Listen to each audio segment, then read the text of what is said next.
sport in my geval rugby raak baie vinnig God vir jou. Watter posisie gespeel? Ek het stit gespeel op skool. Stit. Yes. Uister. Ek was eintlik groter gewees op skool as wat ek nou is. Daai kos het definitief gehelp vir rugby. En toe ek 16 was, het my pa doodgegaan aan 'n hartaanval, wat obviously 'n baie groot effek het op 'n jong man. As ek nou terugkyk, baie groter as wat 'n mens sou dink. En so aan die einde van my matriekjaar het een van my vriende wat saam met my in die wêreld was, saam met my rugby gespeel het, jy weet, ons was saam na dieselfde kuiers toe. Hy het glad nie uit 'n Christen huis groot geword nie. Beide sy ouers was sekulêr. Hy het tot bekering gekom en sy getuienis met my gedeel. Daar was soos wat hy met my gedeel het, jy weet wat met hom gebeur het, wat hy lees in die woord, wat hy verstaan, is dit asof die Here in my hart kom werk het en vir my gesê het, maar hierdie goed is waar. Ek het net so al my vriende verloor, wat ek 5 jaar lank in die koshuis was, saam rugby mee gespeel, ewe skielik is hulle wil nie meer vriende wees met my nie. Wanneer in jou studies het jy begin besef dat hier is 'n probleem. Hierdie is in stryd met die woord van die Here. Wanneer het dit eerste met jou gebeur in jou studies? So ek sou sê dat dis baie snaaks. Dag 1 toe het die universiteit mense gestuur om nou met al die eerstejaars te praat en hulle het gepraat oor verskillende genders en hoe baie jy weet daar's ruimte vir almal en ek het op dag 1 besef hier's iets nie heeltemal lekker nie. Baie mense vra vir my die vraag nou, hoe is dit moontlik dat iemand in hulle eerste jaar by 'n fakulteit kan aankom, kind van die Here, wil baie graag die Here dien, wil 'n dominee word en dan na 4 jaar glo nie meer die Bybel nie. As hulle nog 'n gelowige is hulle, jy weet, 'n gelowige wat snaakse goed glo.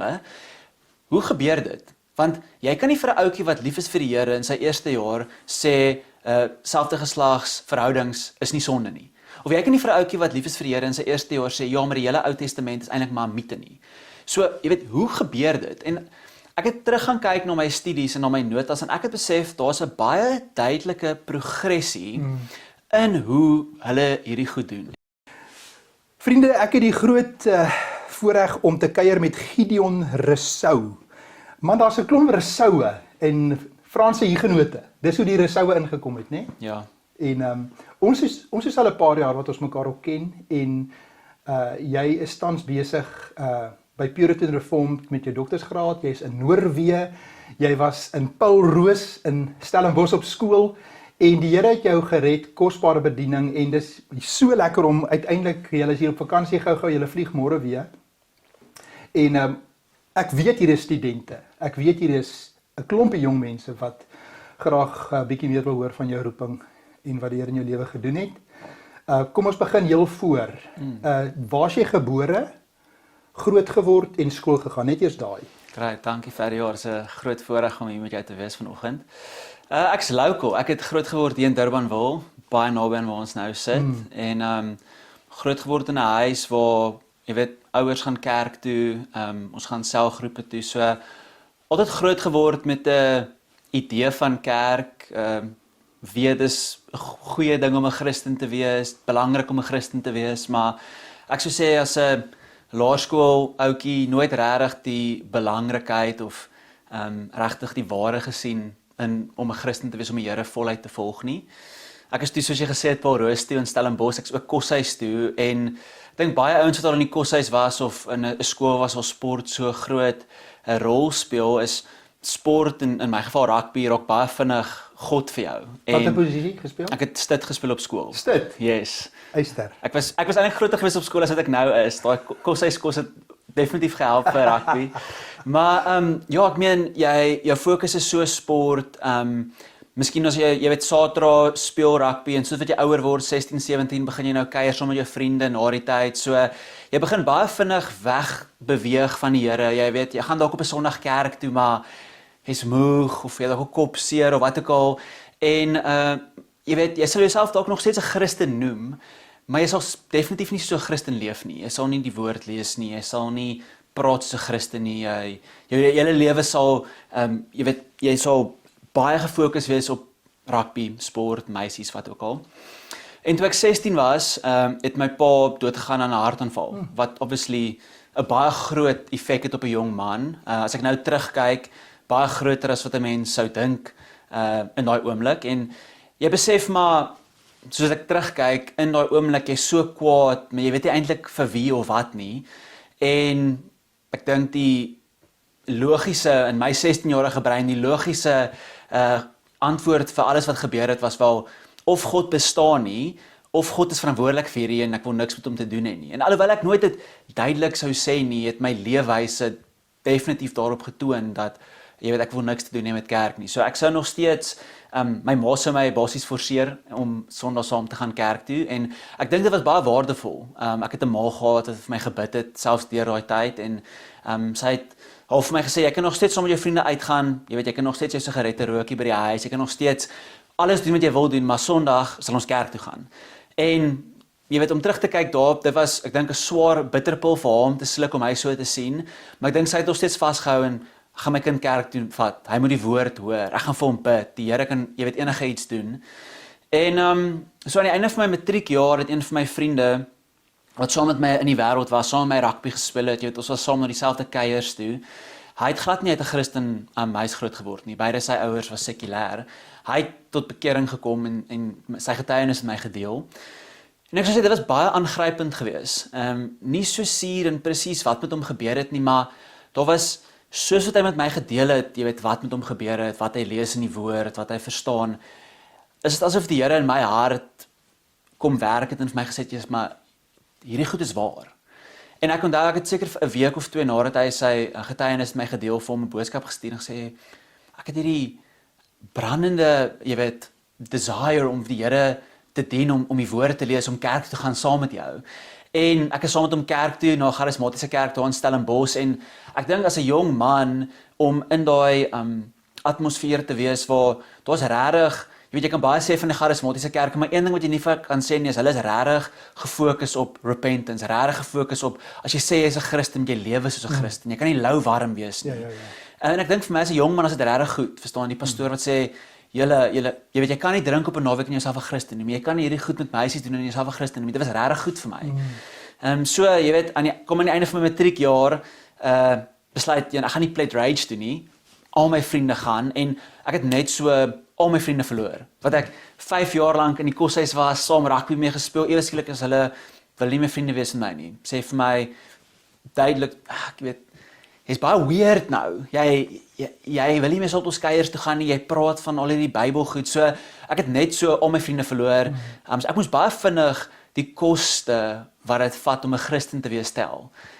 Jy weet, ek dink vir baie Christene wat dalk Christene groot geword het, hulle het nog nie regtig die koste getel wat dit beteken om 'n Christen te wees nie. Vir my was dit baie vinnig net so al my vriende weg. My meisie het met my opgebreek van dit as 'n 18-jarige ouetjie, dis een van die ergste goed wat met jou kan gebeur. En jy weet ek wou rugby gaan speel het na skool. En ek het ook besef jy weet rugby gaan speel na skool, dis eintlik maar dis puntloos. Daar's geen punt daarin. Ek het dit eintlik maar net gedoen om aandag te kry by meisies of by die ouer ouens wat in Paul Roos was wat vir jou bier koop na die tyd. So ek het aan die einde van my matriekjaar gesit en besef ek weet nie eintlik wat ek met my lewe gaan doen nie. Ek het nie aansoek gedoen vir enige plek om te swat nie want ek was, jy weet, ek gaan rugby gaan speel na skool. En toe het ek 'n diensjaar gedoen in my eerste jaar na skool, 'n gap jaar, waar ek ook my vrou ontmoet het. So jy weet in die Here se voorsiening het ek my vrou ontmoet en dit was ook regtig goed vir my om 'n jaar van my lewe reg net vir die Here te gee. En in daai jaar in 'n charismatiese kerk, die ou saam met wie ek gebly het was toe gereformeerd. En hy het vir my boeke gegee van ouens soos John Stott en J.I. Packer en Michael Horton en so die Here, jy weet, selfs in 'n 3-4 maande oue Christen 'n gereformeringsproses begin, waar ek, jy weet, al die vrae begin vra het oor as God regtig soewerein is, hoekom is almal nie Christene nie? Of hoekom is ek en hierdie ander ou, hoekom het die Here, jy weet, ons gered en nie die ander mense wat soveel beter Christen leef nie? So die Here het my begin reformeer in daai eerste jaar en in daai tyd dat ek my internskap gedoen het. En toe aan die einde van 'n jaar, jy weet, toe sê ek soos, ek moet gaan teologie swat. Ek voel geroep. Ek weet nie presies hoe nie, of ek nou geroep is om in 'n kerk te dien, en of ek nou geroep is om in 'n universiteitskonteks te dien nie, maar jy weet, ek voel ek moet teologie gaan swat. Ek moet myself jy weet, beter equip, soos die Engels gesê, om die Here te kan dien en ek voel ek moet, jy weet, teologie gaan swat om dit beter te kan doen. Wat sê jou ma toe daarvan? Ek dink my ma was ongelooflik bly. My oupa het eintlik toe ek baie klein was, hy het altyd gesê ek dink hierdie ouetjie gaan eendag preek. Ek dink hierdie ouetjie gaan eendag preek en ek het altyd mos nie ek gaan rugby speel of gaan 'n prokureur wees, jy weet, want my pa was 'n advokaat gewees. So die idee dat ek gaan preek was eintlik nooit op die kaarte nie, maar ek dink my oupa het duidelik iets gesien of die Here het vir hom insig gegee. En my ma was ongelooflik bly. Ek dink as jou kind, jy weet as jy jou kind so baie keer gesien het op 'n Sondagoggend, jy weet ek 3 ure geslaap, hy ryk nog steeds soos drank. Ek onthou my ma het my een keer kom haal by 'n vriend se huis en sy het na die tyd vir my gesê, sy was ongelooflik geïrriteerd met my in die kar en ek kon nie verstaan nie, my ma wil nie met my praat nie. Toe sê sy vir my, sy het daar aangekom, ek was so bleek soos 'n spook, ek het soos drank geryk en jy weet nou moet sy haar 17-jarige kind in die stort sit en ek onthou ek moes steke kry in my hand van die vorige aand. Nou moet sy my dokter toe vat en die dokter is 'n huisvriend en is ongelooflik vir haar ongelooflik erg want my ma, ek meen sy was glad nie, sy het nooit gekuier op universiteit nie, my sussie ook nie. So ek dink dit was vir haar baie moeilik die feit dat haar seun jy weet in daai kuier en al hierdie tipe van goed doen in daai atmosfeer leef. So ek dink dit vir haar buite die feit dat ek 'n Christen is, maar dat ek actually in die bediening wil tree, dink ek was vir haar ongelooflike ongelooflike getuienis van die krag van die Here en die krag van gebed. Wonderlik, wonderlik. Jo, aangrypend, loof die Here, nee. Ja, ek meen, as die Here vir Paulus kon red, wie is 17-jarige ouetjie in Paul Roos wat hou van rugby speel en hou van bier? Dis Paulus was 'n groter sondaar, so ek dink niemand is buite die Here se krag om gered te word nie. Ja. Ons kan nou vinnig aangaan, maar dis nou so interessant om nou vir die eerste keer 'n ou van Paul Roos oor mee te praat. Dat ek net gou vir interessantheid vra, toe die Here het jou toe gered.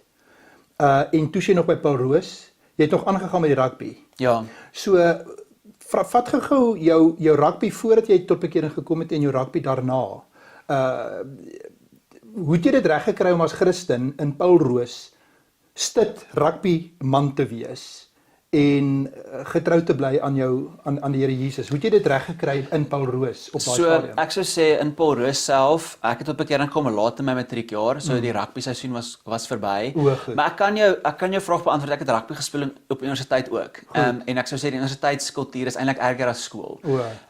Want op skool drink jy skelmpies en alles, maar op universiteit is, jy weet, die rugbykultuur, ek sou sê op universiteit in Suid-Afrika is eintlik maar baie vrot in daai sin dat dit is regtig moeilik om jy weet, jy bid voor die tyd. Almal bid en almal kom saam en jy bid, Here laat ons wen en dan na die tyd vergeet almal om dankie te sê dat ons nou gewen het en ons vier met biere. Ek sou sê op universiteit dis moeilik, want jy is een van die enigste ouens wat nou na die tyd, jy sal miskien 1 bier drink, dalk, jy weet, maar jy gaan nie uit na die clubs toe na die tyd sommer die ouens nie.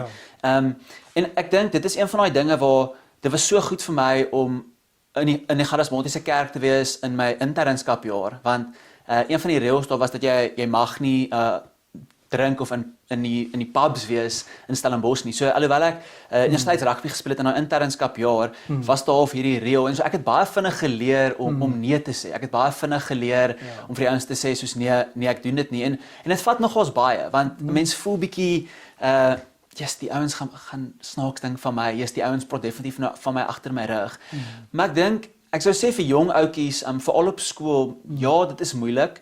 Ja, die ouens gaan heel moontlik van jou agter jou rug praat, maar so baie ouens het vir my maande of jare na die tyd gesê dat hulle eintlik my baie gerespekteer dat ek kon opstaan teen wat almal anders doen. Want daar's so baie ander ouetjies wat hulle wil nie noodwendig dronk raak daai aand nie, maar hulle voel eintlik te sleg om nee te sê, want hulle voel as ek nie nou saam met die stroom gaan nie, dan gaan die stroom my omstamp of hulle gaan my uitspoeg of hulle gaan nie my vriende wil wees nie.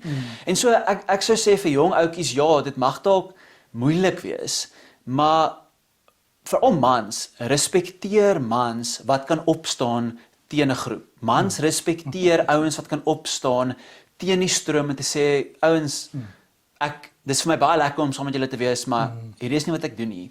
En ja, hulle mag dalk snaakse goed sê, ja, hulle mag dalk vir jou goed sê, maar mans respekteer iemand wat 'n leier is en wat kan opstaan en vir hulle sê soos nee, hierdie is nie my waardes nie. So dit sou my advies is vir jy weet jong 16, 17-jarige ouetjies wat dit met dit sit, want ek dink dit is baie moeiliker vandag as toe ek op skool was, net om te hoor, jy weet die klimaat in skole vandag, dis baie moeilik om 'n Christen te wees. Maar ek sou sê mense rondom sien ouens wat opstaan, sien leiers en sien mense wat opstaan teen hoe die stroom vloei. Ons kan lank rugby praat, maar ek dink kom ons kyk van ek was in Waterkloof Hoërskool. Maar dis nou al baie lank voor jou. En Maar jy's lank, so ek neem aan jy het ook lekker rugby gespeel op die dag. ja, maar ek was nie 'n groot rugby speler. Ek het meer atletiek gedoen. Okay. Daai jare. Maar ja, dis lekker om terug te wees hier in die Kaap en ons het 'n paar vriende wat ook kinders in Paul Roos het en dis hoekom ek gedag het dis goed om hierdie net te vra. Dis soos 'n kultuur van rugby wat alles oorweldigend is, nê, Ja. hier in die Kaap. En dis maar 'n seunskool ding. Ek dink dis bietjie anders in jou, soos jy het Parelgym en daai skole wat gemengde skole is, maar Ja. daar is net iets wat gebeur met ouens, met mans, met jong mans as hulle saam is. Dis soos 'n kamp met jong ramme wat jy weet hulle hits mekaar aan en hulle stamp koppe en dit is maar dit is maar anders. Dit is moeilik. Ja, en dan is dit kosbaar om te sien as jy mens na die Springbokke kyk, daar is 'n paar ouens wat jy sien wat werklik integriteit het en wat die Here dien en jy kan dit ook sien. 'n Paar van hulle, mens sien kan ons maar altyd so sien ook. So mense is dankbaar dat die Here ook daar ouens het wat daar vir die Here opstaan. Ja. Loof die Here. Ja. Toe is jy nou op Stellenbosch, nee. In Stellenbosch toe nou, Korrek. Okay. En jy sê toe jy nou daar is, het daar 'n paar ouens vir jou so 'n bietjie gewaarsku oor Stellenbosch, maar jy het ook nie regtig geweet nie. Ja. Jy het 'n roeping en is dit die naaste plek en jy het 'n beurs. Het jy toe gaan aansoek doen, gesê jy wil aansoek doen, toe sê hulle hier is 'n beurs vir jou wat jy kry om te studeer. Ja, so ek het toe aansoek gedoen. So hoe dit werk is in my eerste jaar, hulle noem dit 'n beurslening. Reg. So as jy ek dink bo 70 of 80% kry vir al jou vakke, dan word dit 'n beurs, 'n persentasie, en as dan minder kry dan word dit 'n lening. En so in my eerste jaar het dit so gewerk en toe as gevolg van my punte, ek het baie hard gewerk in my eerste jaar, het ek toe beurse gekry om verder te swat. So ja, die Here was baie goed vir ons in daai, want my ma op haar eie sou nie vir my studies kon betaal nie en ek sou baie skuld gehad het. So dit was die Here het regtig vir my voorsien. Reg. Kom ons praat gou-gou net oor 'n paar dinge van jou eerste jaar. Grieks en Hebreëus. Praat gou 'n bietjie daaroor. Ek het dit ongelooflik baie geniet. Hoekom? Ek dink dit vir my, ek hou van tale. Maar ek dink spesifiek vir Grieks en Hebreëus en ons gaan nou meer daarin kom, maar ek het Grieks gehad die heel pad deur en Hebreëus die eerste 2 jaar. Ek het gevoel daar was nooit 'n agenda agter die tale nie. Want ek meen jy leer 'n taal op die einde van die dag. So jy kan miskien jou agenda probeer druk. Jy kan vir die ouens leesstof gee wat miskien liberaal is, of jy kan vir die ouens Plato gee om te lees en dis nie noodwendig uitdruklik Christen nie. Maar op die einde jy leer nog steeds Grieks en Hebreëus. Ja. En ek voel die Grieks en Hebreëse dosent op Stellenbosch is topklas. So ek het ongelooflik baie van die Grieks en Hebreëus gehou. Ek het gevoel, jy weet, die dosente baie goed en ek het gevoel jy het nooit gevoel daar word 'n agenda gedruk agter die Grieks en Hebreëus nie.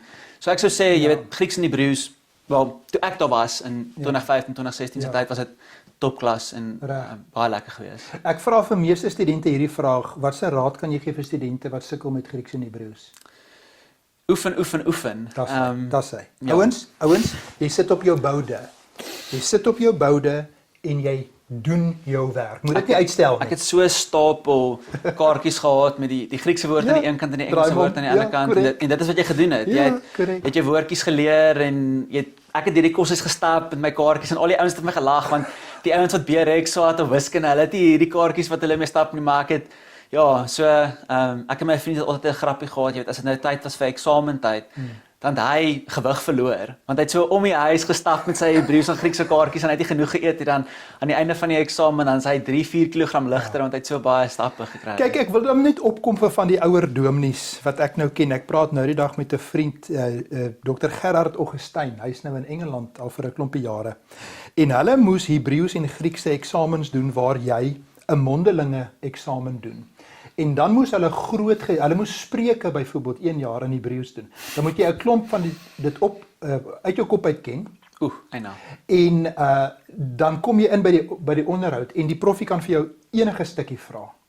En nee, ek moet sê daai jare hier in die 1980s het die ouens wat Grieks en Hebreëus betref hulle het nog 'n bietjie meer eisters gekou daar as ons, maar dit was vir my ook 'n voorreg die Grieks en Hebreëus moet ek sê. Dit was so kosbaar, maar ek wil tog een kwalifikasie sit. Nou die dag praat hier 'n nagraadse student wat in Grieks en Hebreëus verder werk, wat sê dat dit vir hom voel dat nagraads, as hulle nou gaan na die antieke kultuurgeskiedenis en die Akkadies en Sumeries, het hy nogal gevoel dat daar is van die universiteite waar in Engels comparative religion en daai goeters waar hulle die sogenaamde wêreldbeelde. Mens moet versigtig net daarvoor wees, Ja. dat jy nie in die gat val om te dink, dis nou maar een van almal, en dan verloor jy die openbaring. Ja. God wat openbaar. Ek dink die ding wat gehelp het met Grieks spesifiek is Koine of kombuis Grieks is maar Ja. is die maklikste om te leer Ja. in die Nuwe Testament. So jy het baie mense wat ongelowiges was wat saam met ons Grieks gehad het wat Wonderlik. heeltyd gesê het, hulle kan nie glo hulle moet nou die Bybel lees nie. Hulle probeer 'n punt daarvan maak om nie die Bybel te lees nie. Nou moet hulle die Bybel swat vir hulle eksamen. So dit was baie snaaks geweest. Ja. Maar ek dink dis moeilik, jy weet jy, omdat die Bybel die maklikste Grieks is om te vertaal, is die Reg. beste plek om te leer. Ja. So jy weet dis baie moeilik vir hulle om 'n agenda Ja. te probeer stoot op 'n Reg. mens. Maar ek kan definitief sien nagraads wanneer jy Grieks jy weet onder die knie het, Ja. kan jy verseker jy weet daai comparative religion definitief inbring. Ek kan Ja. dit verseker sien. Ja, kom ons dit bring ons nou miskien goed by die volgende punt. Daar studente van die fakulteite, ek hoef nou nie te sê watter name nie, wat deur 'n krisis gaan tans waar hulle byvoorbeeld Nuwe Testament doen en Johannes 1 doen by 'n professor wat nie glo dat Jesus God is nie. En wat dan 'n spesifieke soort filosofiese lens te deurlees. Kom ons praat net gou-gou van jou wanneer in jou studies het jy begin besef maar hier is teologiese aksente en dinge wat jy nou geleer word wat jy weet hier is 'n probleem. Hierdie is in stryd met die woord van die Here. Wanneer het dit eers met jou gebeur in jou studies? So ek sou sê dat dis baie snaaks. Dag 1 toe het die universiteit mense gestuur om nou met al die eerstejaars te praat en hulle het gepraat oor verskillende genders en hoe baie jy weet daar's ruimte vir almal en ek het op dag 1 besef hier's iets nie heeltemal lekker nie. Maar ek sou sê baie mense vra vir my die vraag nou hoe is dit moontlik dat iemand in hulle eerste jaar by 'n fakulteit kan aankom, kind van die Here, wil baie graag die Here dien, wil 'n dominee word en dan na 4 jaar glo hulle nie meer die Bybel nie. As hulle nog 'n gelowige is hulle, jy weet, 'n gelowige wat snaakse goed glo. Hoe gebeur dit? Want jy kan nie vir 'n ouetjie wat lief is vir die Here in sy eerste jaar sê selfde geslags verhoudings is nie sonde nie. Of jy kan nie vir 'n ouetjie wat lief is vir die Here in sy eerste jaar sê ja, maar die hele Ou Testament is eintlik maar 'n mite nie. So, jy weet, hoe gebeur dit? En ek het terug gaan kyk na my studies en na my notas en ek het besef daar's 'n baie duidelike progressie in hoe hulle hierdie goed doen. En jy weet, jy wil nie altyd sê jy's maar daar's 'n bose plan en hulle het baie duidelik gaan uitdink, hoe gaan ek in 4 jaar 'n ouetjie kry dat hy lief is vir die Here en dan na 4 jaar is hy jy weet, so die Engels sê compromise nie. Maar laat ek vir jou so sê, ek sê in my eerste jaar is daar nie so baie rooi vlaggies wat opgegaan het nie. Maar my eerste jaar sou ek sê dat hulle baie saadjies van betwyfeling saai. So hulle sal byvoorbeeld in Ou Testament sal hulle vir jou sê, jy weet, daar's 'n Epic of Gilgamesh wat geskryf is en dit is baie so 'n vloedstorie. Of hulle sal vir jou sê, maar jy weet die aarde is baie oud en ons jy weet mense wat sê die aarde is op 'n ander manier gemaak. So jy weet in jou eerste jaar jou taakies wat jy doen, jou eksamens wat jy skryf is maar nog baie soos wat 'n mens wil dink. Jy weet jy lees die Bybel, jy gee eksegese, jy kan dit self interpreteer. Inleiding, dis alles inleiding. Ja, inleiding goed so, jy weet in my eerste jaar nie baie rooi vlaggies, net besef soos jy sê baie saadjies van betwyfeling wat gestrooi word. In my tweede jaar het ek besef daar's 'n baie groot klem op die konteks waarin die skrif geskryf is. So hulle sal amper die konteks wat die skrif ingeskryf is die dominerende ding maak en sê maar die konteks is dit wat bepaal wat die teks beteken. So om 'n voorbeeld te gee, jy sal 1 Timoteus lees en hulle sal sê ja, wel 1 Timoteus is geskryf aan Timoteus wat in Efesus was. Hy was in 'n stad waar die tempel van Artemis 'n baie groot ding was en so dit is hoekom Paulus vir hom geskryf het wat hy geskryf het oor vroue. Dit is hoekom Paulus dit gesê het en so dit is glad nie van toepassing op ons vandag nie want ons is nie in daai selfde konteks nie. So dan aan die einde van jou tweede jaar skryf jy weet 'n eksamentjie of jy skryf jou groot taak wat jy aan die einde van die jaar moet ingee en dit is baie gefokus op jy moet nou gaan kyk na die konteks waarin spesifieke goed geskryf is. In jou derde jaar kom jy en ons 'n baie groot klem op die taal wat hulle gebruik. So jy het nou 2 of 3 jaar Grieks. So dan sê hulle vir jou maar die woord wat Paulus hier gebruik vir selfde geslagsverhoudings. Daai woord beteken nie eintlik wat ons dink dit beteken nie. Daai woord word eintlik maar net gebruik om dis te praat van wanneer daar 'n man 'n baie dominerende verhouding het met 'n jonger man. So dit verwys eintlik glad nie na, jy weet, 'n verhouding wat in liefde is nie.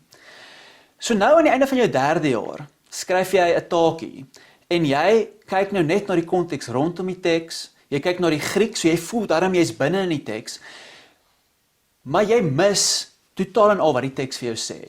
En so hierdie is die perfekte, jy weet, fondasie vir iemand om dan in jou 4de jaar in te kom en vir jou te sê, julle het nou al geleer oor die konteks, julle het nou al geleer oor hoe om Grieks en Hebreëus te gebruik. Kom ons gee vir julle 'n paar interpreterende lense. Kom ons wys vir jou hoe om die teks te interpreteer. En dan kom goed in soos queer theology, a feminist interpretation of scripture. Al hierdie tipe van goed kom in jou 4de jaar in. So as jy vir my vra, Yes. wanneer het die rooi vlaggies begin opgaan, tydens my studies het daar 'n paar, maar die goed gebeur so stelselmatig en so stadig, dat daar nooit eintlik 'n tydperk is waar jy voel dat jou rug nou teen die muur is, tot jy in jou 4de jaar kom en hulle sê vir jou, jy kon vir die laaste 3 jaar besluit hoe jy die teks wil interpreteer. In jou 4de jaar wil ons hê, jy kan enige teks in die Bybel interpreteer, maar jy moet 'n feministiese interpretasie hê. Jy moet 'n queer interpretasie hê. Jy moet die Bybel op hierdie manier lees. En as jy nie wil nie, wel dan jy moet ons maar kyk hoe jou punt aan die einde van die jaar lyk. En so, ek sou sê dit is baie moeilik en is baie moeilik vir mense om te verstaan, want mense sal sê, maar ek kan nie glo dat hierdie goed gebeur by, jy weet, noem nou die fakulteit wat jy wil. Hoe gebeur hierdie goed? Hoe kan iemand 'n uitlating maak soos Jesus is nie eintlik God nie.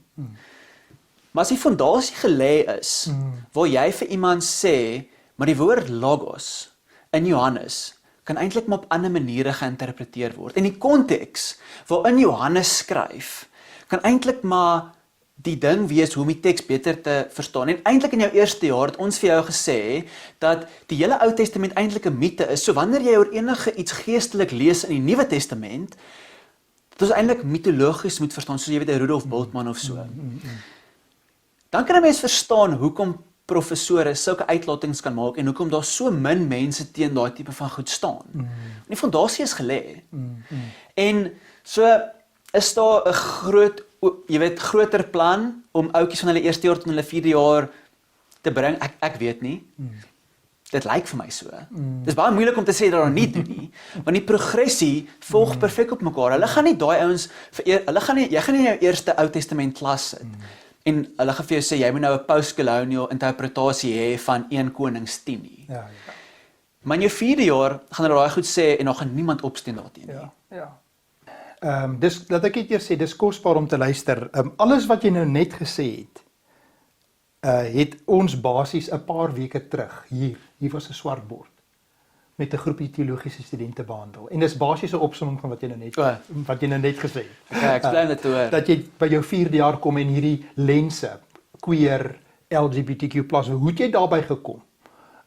Dit het nie sommer net in jou 1ste jaar skielik nie, hulle die boublokkies gesit, die historiese kritiek, mitologiese agtergronde en redaksiekritiek, vormkritiek en hierdie verskillende Genesis, die verskillende Babiloniese skepingsmites en sovoorts, en dis afgeskryf van daar af, en toe het hulle die gesag van die woord, die betroubaarheid van die woord eers gedekonstrueer, deur die historiese kulturele lense, wat jy nou gepraat het ook van, jy weet, in 1 Timoteus, die konteks het die betroubaarheid van die teks gedekonstrueer.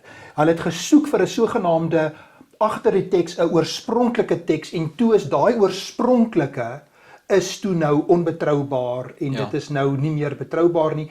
En toe is ons weg van sola scriptura, toe is ons weg van die inspirasie van die skrif wat die NGB sê, wat die Heidelbergse Katekismes gee. Die betroubaarheid is weg en nou het jy die grondgebied geskep waar jy nou kreatiewe leserstegnieke kan gebruik, want dit is mos nou nie meer objektief waar nie. Ja. En nou, jy weet, interseksionaliteit, klassestryd, postkoloniale lense, en nou het jy die reg.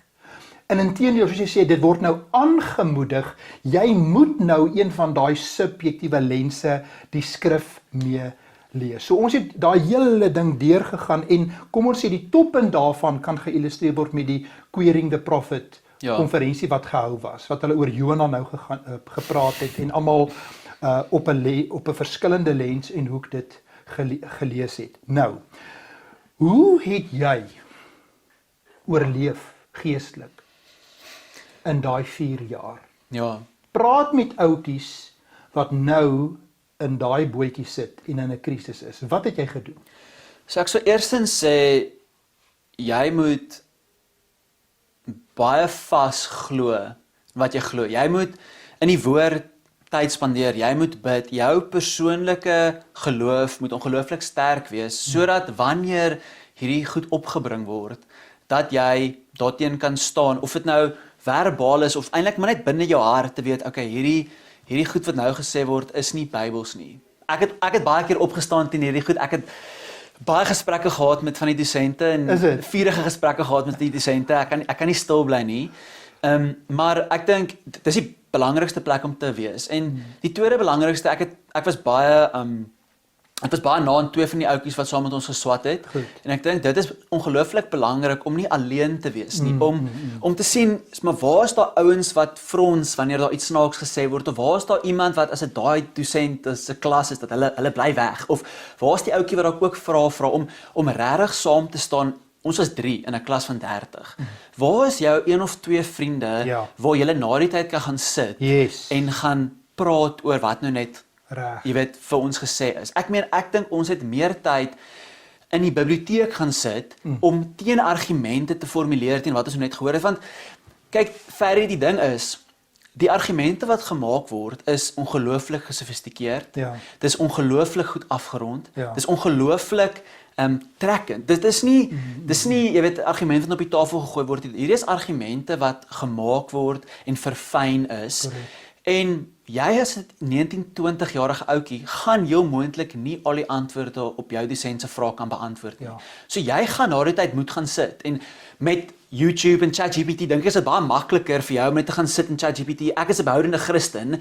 Hier is dit net vir my gesê word, wat sê die woord of wat sê die Heidelbergse Katekismes op hierdie ding? Hoe moet ek hierdie ding verstaan?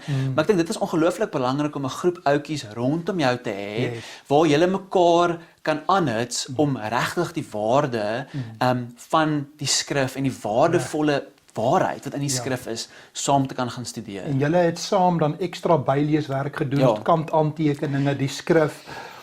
Ons het dieselfde gedoen, Calvin, Heidelbergse Katekismes, ons het dit selfstudie gedoen.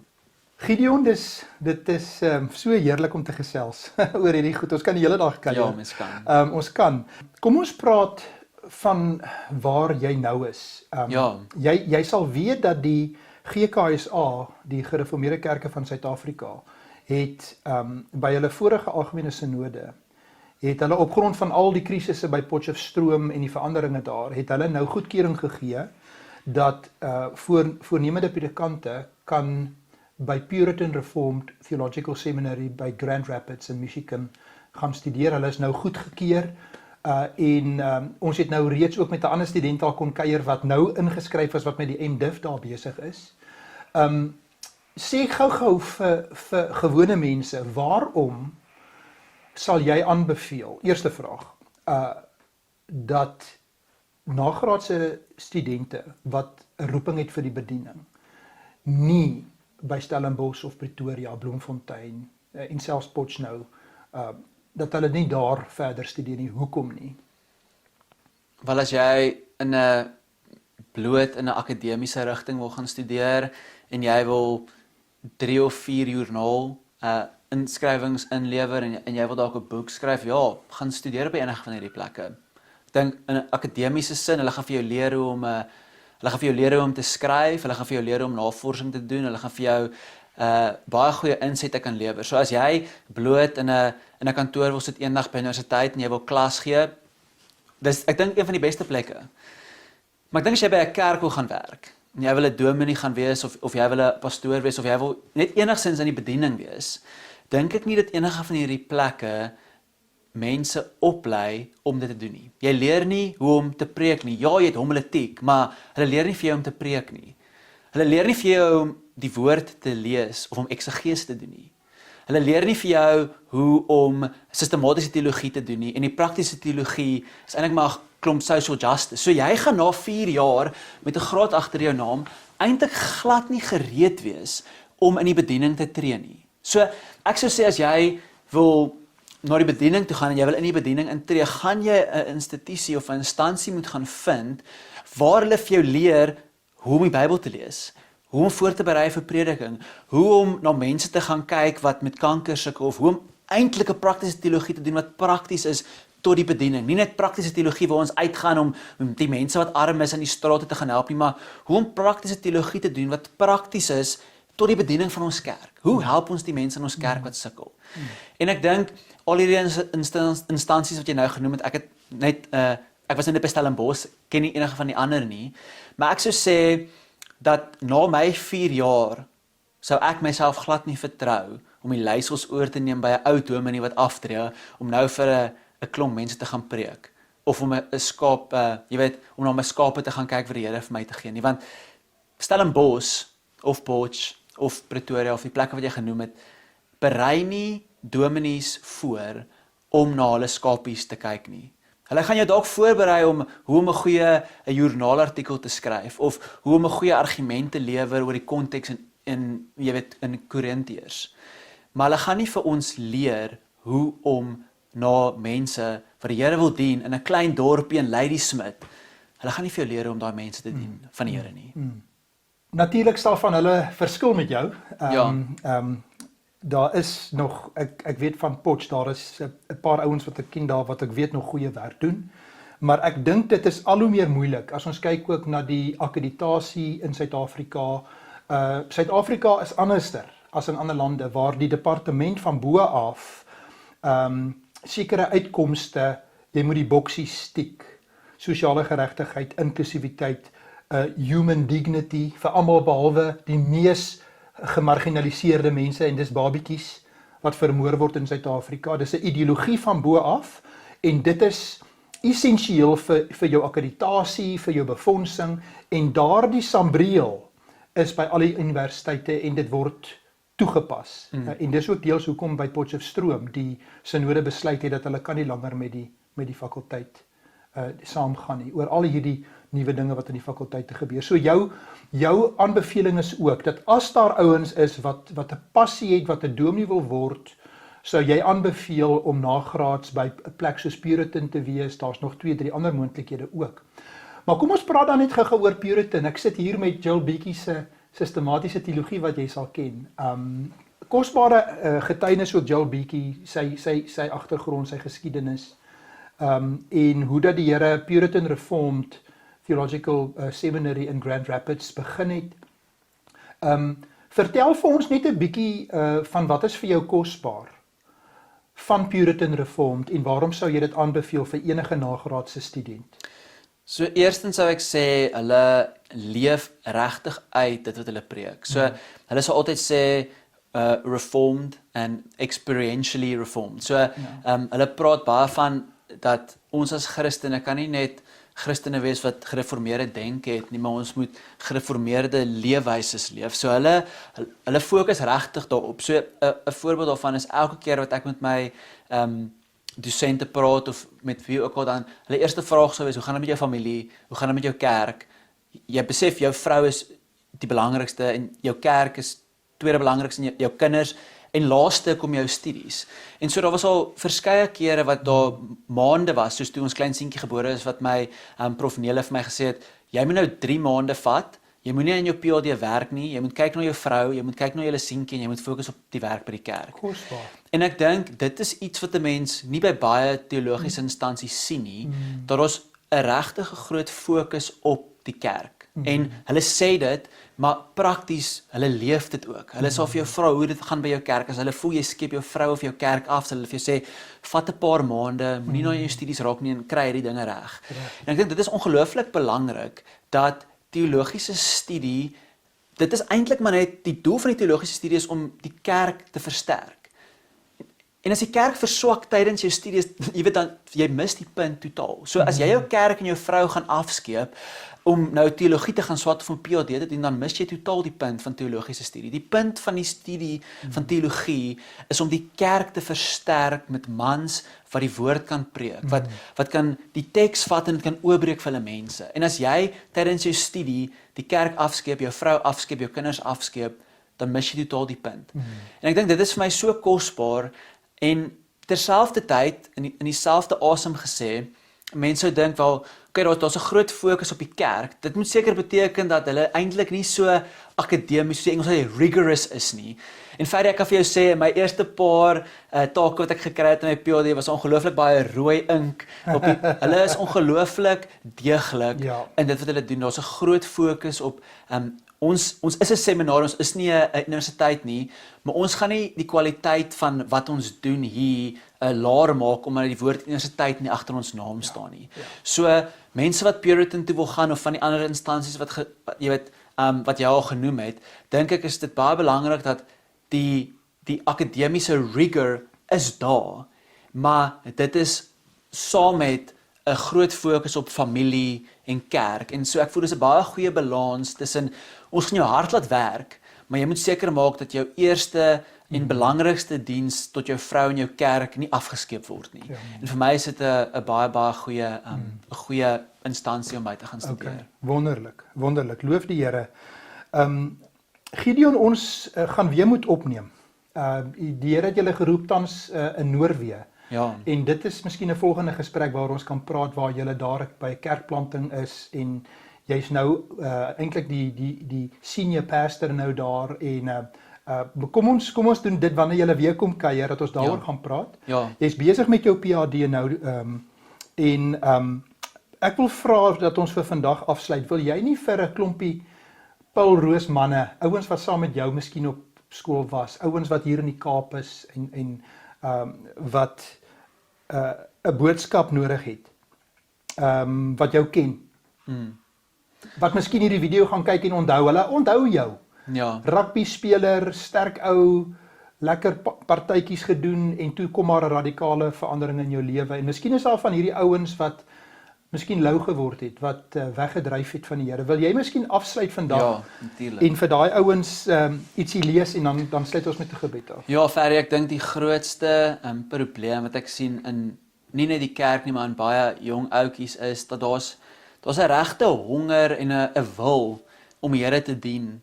En jy weet as daar gevra word om te bid by voor die rugby of as daar gevra word wie wil by die kerk wees, dan sal hulle ja sê, maar dan kom Saterdag aand en is vir hulle baie moeilik om nee te sê vir die wêreld. En ek dink dit is vir ons so belangrik as Christene en as jong mans spesifiek of jong Christene om regtig daarteen te staan om louwarm te wees. En so ek wil net graag die teks lees in Openbaring 3 waar Johannes skryf aan die boodskapper van die gemeente in Laodicea. Dit sê die Amen, die getroue en ware getuie, die begin van God se skepping. Ek ken jou dade, dat jy nog koud, nog warm is. Was jy nou maar koud of warm, maar omdat jy lou warm is, nog warm, nog koud, gaan ek jou uit my mond spoeg. En ek wil net sê, vir die Here is lou warm slegter as koud. Hy sê hier dat jy nog koud, nog warm is. En so vir ouetjies wat sukkel daarmee waar hulle wil die Here dien, maar dit is vir hulle baie moeilik om nee te sê vir die wêreld en hulle is bietjie lou warm. Ek sê dis erger om lou warm te wees as om in die wêreld te wees. Die Here sê hy spoeg jou uit. En so ek sal vir daai ouetjies sê jy moet besluit, jy weet, wil jy die Here volg en hom volhard volg of wil jy in die wêreld wees, want daar is nie 'n middelweg nie. Jy's of warm of jy's koud. En ek dink dit is vir al in Stellenbosch waar daar so baie kerke is, maar daar's ook so baie pubs. Dit is baie moeilik om warm te wees vir die Here. En so dit sal my boodskap wees en my uitdaging vir baie van die jong ouetjies, of dit nou in seunskole is of in die universiteit is. Die Here wil hê jy moet warm wees. En so streef daarvoor en gaan volhard vir die Here en wees warm. Gideon, baie dankie my broer. Kan ek vir ons afsluit met 'n gebed? Ja, dankie Ferdy. Kom ons bid saam. Here, ons buig voor U, die driemaal heilige God. U wat nie gemaak is nie, U wat van alle ewigheid tot alle ewigheid bestaan, U wat die kosmos geskep het uit niks. Here, ons aanbid U, ons buig voor U, ons dankie dat U vir Gideon Rousseau in U groot genade kom ingryp het in sy lewe, dat U deur die Heilige Gees hom kom red het. Nie uit homself nie, nie enige van sy werke nie, alleen uit genade alleen. Dankie Here dat U hom en sy gesinnetjie bewaar het. Dankie dat U hom in Stellenbosch, Here, dat U hom daar gebruik het. Dankie dat hy kon opstaan vir Jesus. Dankie dat hy 'n roeping het. Here, ons bid en vra vir U dat U hom sal genadig wees met sy bediening daar in Noorwe, hom en sy gesin. Gebruik hulle, Here. Sal U ook daar U kerk bou. Sal U hom ook help met die studies by Puritan Reformed. Ons bid vir Puritan Reformed, vir manne wat op die hoogste vlak U woord sal ken en bestudeer, maar harte het wat met vuur gevul is vir die evangelie. En om reg oor die wêreld te gaan, om die fakkel van die evangelie uit te dra. Here, ons bid vir Suid-Afrika. Ons dankie Here dat U nog nie klaar is met ons nie. Dankie dat U nog die kerk bou en dat die poorte van die hel dit nie sal oorweldig nie. Ons dankie daarvoor. Ons eer U in die naam van ons wonderlike Here Jesus Christus bid ons dit. Amen.